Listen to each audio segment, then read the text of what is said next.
Hello, everybody. This is Pride and Prejudice by Jane Austen, Volume 3, Chapter 19. Happy for all her maternal feelings was the day on which Mrs. Bennet got rid of her two most deserving daughters. With what delighted pride she afterwards visited Mrs. Bingley and talked of Mr. Darcy may be guessed. I wish I could say, for the sake of her family, that the accomplishment of her earnest desire and the establishment of so many of her children produced so happy an effect as to make her a sensible, amiable, well-informed woman for the rest of her life. Though perhaps it was lucky for her husband, who might not have relished domestic felicity in so unusual a form, that she still was occasionally nervous and invariably silly. Mr. Bennet missed his second daughter exceedingly. His affection for her drew him oftener from home than anything else could do. He delighted in going to Pemberley, especially when he was least expected. Mr. Bingley and Jane remained at Netherfield only a twelvemonth. So near a vicinity to her mother and Meryton relations was not desirable even to his easy temper or her affectionate heart. The darling wish of his sisters was then gratified. He bought an estate in a neighbouring county to Derbyshire, and Jane and Elizabeth, in addition to every other source of happiness, were within 30 miles of each other. Kitty, to her very material advantage, spent the chief of her time with her two elder sisters. In society so superior to what she had generally known, her improvement was great. She was not of so ungovernable a temper as Lydia, and, removed from the influence of Lydia's example, she became, by proper attention and management, less irritable, less ignorant, and less insipid. From the further disadvantage of Lydia's society she was of course carefully kept, and though Mrs. Wickham frequently invited her to come and stay with her, with a promise of balls and young men, her father would never consent to her going.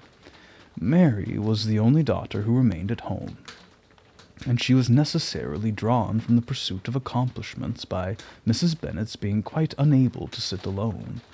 Mary was obliged to mix more with the world, but she could still moralize over every morning visit, and as she was no longer mortified by comparisons between her sister's beauty and her own, it was suspected by her father that she submitted to the change without much reluctance.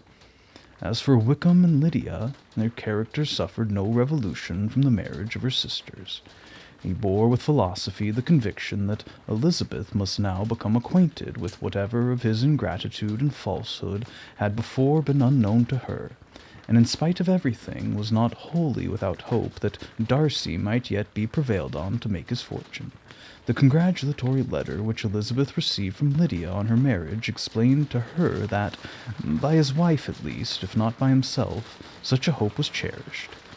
The letter was to this effect: "My dear Lizzie, I wish you joy. If you love Mr. Darcy half as well as I do, my dear Wickham, you must be very happy. It's a great comfort to have you so rich, and when you have nothing else to do, I hope you will think of us. I'm sure Wickham would like a place at court very much, and I do not think we shall have quite money enough to live upon without some help. Any place would do, of about 300 or 400 a year, but, however, do not speak to Mr. Darcy about it, if you had rather not.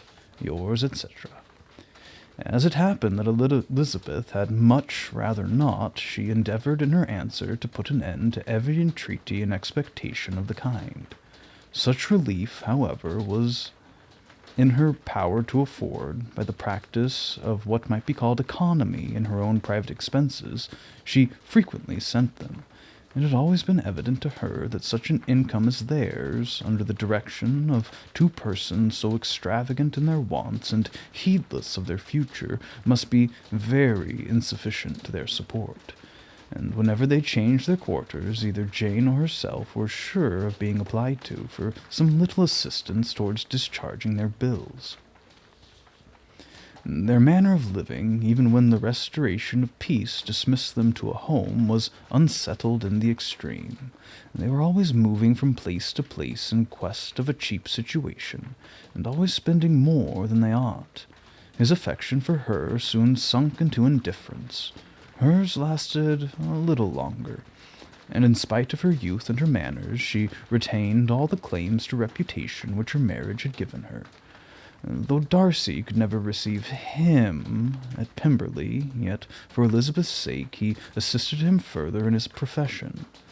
Lydia was occasionally a visitor there, when her husband was gone to enjoy himself in London or Bath, and when the Bingleys were both of them frequently stayed so long that even Bingley's good humour was overcome, and he proceeded so far as to talk of giving them a hint to be gone. Miss Bingley was very deeply mortified by Darcy's marriage, but as she thought it advisable to retain the right of visiting at Pemberley, she dropped all her resentment, was fonder than ever of Georgiana, and almost as attentive to Darcy as heretofore, and paid off every arrear of civility to Elizabeth. Pemberley was now Georgiana's home, and the attachment of the sisters was exactly what Darcy had hoped to see. They were able to love each other, even as well as they intended. Georgiana had the highest opinion in the world of Elizabeth, though at first she often listened with an astonishment bordering on alarm at her lively, sportive manner of talking to her brother. He, who had always inspired in herself a respect which almost overcame her affection, she now saw the object of open pleasantry. Her mind received knowledge which had never before fallen in her way.